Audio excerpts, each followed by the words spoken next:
Welcome to today's video, and today is a special one since we're taking a look at a capture card from none other than Asus. Now for this video, we will be taking a look at the spec, the design, as well as comparing it to the Elgato HD60X, as well as the 4K60 Pro, which is Elgato's internal and external capture card that do have similar features to this one. And then we'll see if there's anything special about this capture card compared to other capture cards on the market today, or if this is just another product for Asus to add on their lineup. So let's get into it.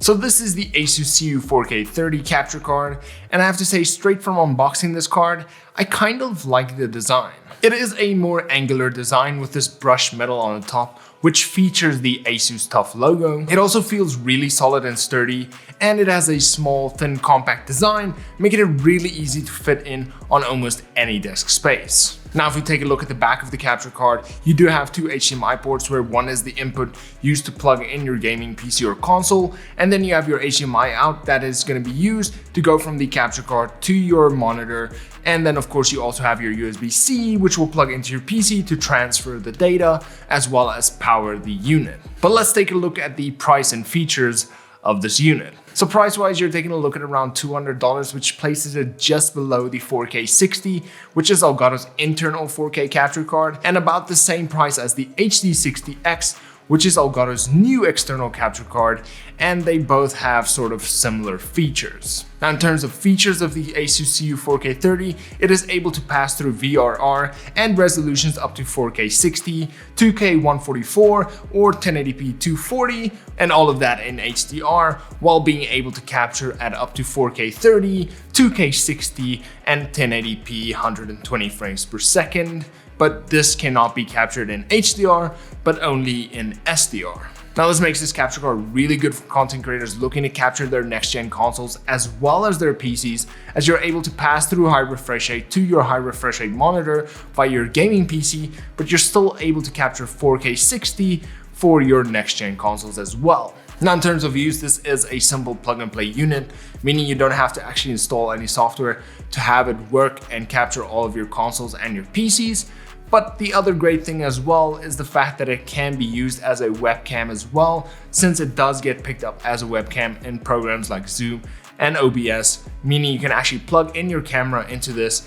to be used for online meetings, online classes, or anything else where you may need a camera. So that makes it really easy to use this capture card, almost as easy as leaving a like and subscribe on this video. It really does help the channel out a lot. And also leave down in the comment section below what is your favorite feature about this capture card. And if you don't have a favorite feature, just leave a thumbs up.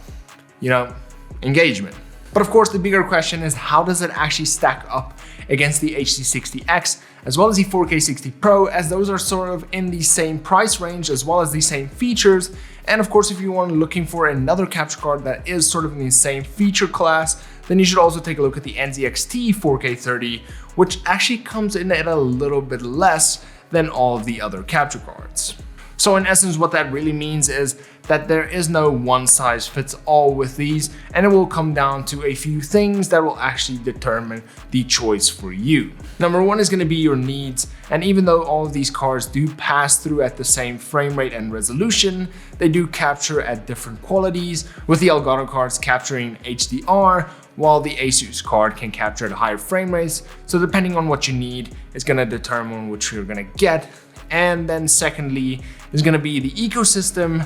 and the flashback recording, which the Elgato cards have, since they all work with the exact same ecosystem. You have stream decks and everything else that you can use to control all of your gameplays and all of your capture cards and everything else, while the Asus card doesn't have that. And the Elgato cards also have flashback recording, which means they actually save a few minutes of clips on the capture card itself, meaning you can easily just press a button and save the last few minutes of gameplay, which will of course have no overlays or nothing, just the capture itself, making it really easy for you to then just cut that up and post everywhere else. Now, honestly, for me, I do enjoy external capture cards more than internal capture cards, mainly because of mobility and upgradability. Now, external capture cards do make it a whole lot easier to actually travel along with you to use on different PCs Let's say you go on holiday, you can still take this capture card with you and you can use it wherever you are, and you don't have to worry about taking your entire PC with you,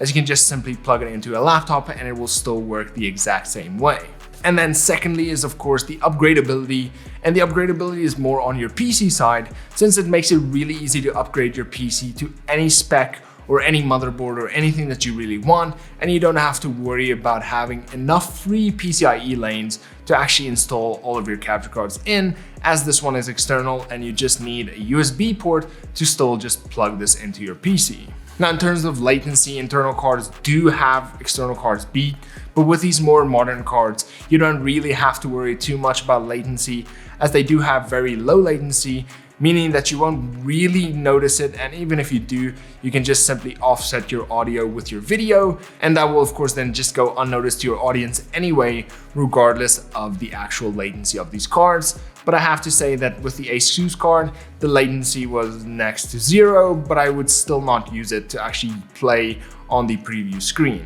Now for more tech and gear reviews, check the video over here, and then of course remember to leave a like and subscribe. And as always, until next time, cheers.